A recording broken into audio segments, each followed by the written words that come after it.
Hey all, welcome back to Anime Archaeology. I'm trying something new here. I am just back from Otakon 2022, wanted to talk about it, and for this video I've got a different format than usual. This video is going to be about what went well for me at Otakon 2022.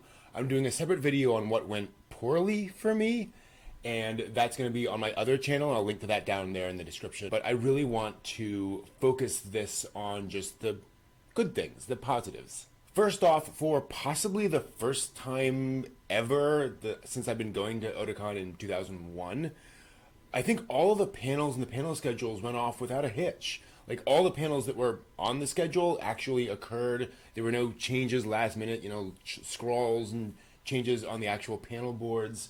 And every panel I went to was exactly what I thought it would be. Yeah, all of the panels actually happened, which was really nice. And one reason I think it went so smoothly is that there was a 15-minute gap between each panel.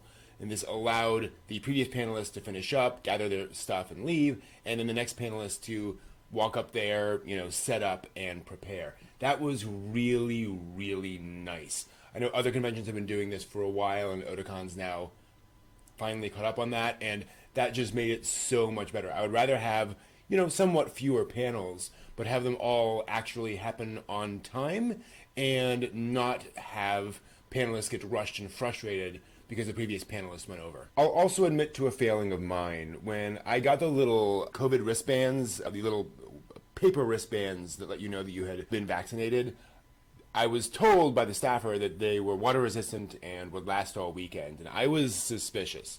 It was, treated paper, but sure enough, it did. Those little wristbands, yeah, they were there the entire weekend. I know other folks had some problems with them being loose and falling off. Mine were tied pretty darn tight on Thursday. Like, not tight, but like, there was not a lot of slipping around there. Like, it was definitely on the thing. In fact, I've been feeling I've been wearing a watch for the past day. Like, I'm still got that weird tingly feeling. But again, not painful or restrictive at all. But yeah, they lasted the entire weekend. I'm also continually impressed by the artists in Artist Alley. Just the quality level is even higher than it has been in years past. And it's been getting better and better every year. And there's gorgeous, amazing art down there in the Artist Alley. Definitely worth checking out if you haven't been there, and supporting some local artists.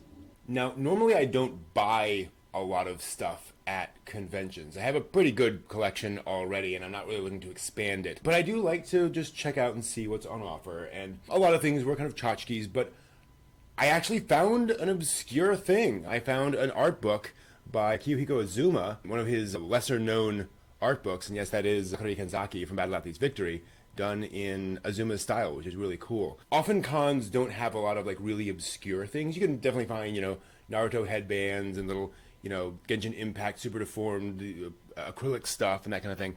But you don't often find the really weird things. So I was very glad to see some of that stuff was down there. There was a whole vendor selling old video games, old music, stuff like that. And I'm not talking NES cartridges, I'm talking old Dreamcast stuff. They had a bunch of Sakura Wars, copies of Sakura Wars, the video game, So that was really cool to see representation from the weird. And actually not that far from where I got that art book, this is kind of a weird thing, but a little bit of a pro tip for the dealer's room. They set up these kind of food trucks, just food stalls on either end of the dealer's hall. And so they had, Mexican and Asian and various kinds of food. They had a Firehouse Subs there. And, subs are fine, but the trick here is that the subs were already made. So you got in line, you got up there, you said, I want a turkey sub, and they just hand it to you with your chips, and you grab your drink, and you're just done. There's no, scooping things, grabbing the thing, grabbing your hot dog, whatever. No, you're just, here's your food, you can go eat now. It's amazing. At cons, it always takes so long to actually get food. The line was only 5-10 people long whenever I looked at it. That was just fantastic. Pro tip, if you're ever at a dealer's room with that kind of thing, that was great. And then there's the stuff that we all generally go to conventions for. Hanging out with friends, finding new friends, wandering into a video room and finding an anime you've never heard of. Oh, that's interesting, I might watch more of that. Honey and Clover for me. And also, of course, the cosplay. Just kind of staring around with your jaw on the floor, looking at all the incredible cosplay. Genshin Impact, very well represented this year, and just lots and lots of cool stuff around that I found really, really cool. So definitely all of that on offer. And that's what went well for me at Otakon 2022. For what went poorly, check the link in the description below for a somewhat longer list.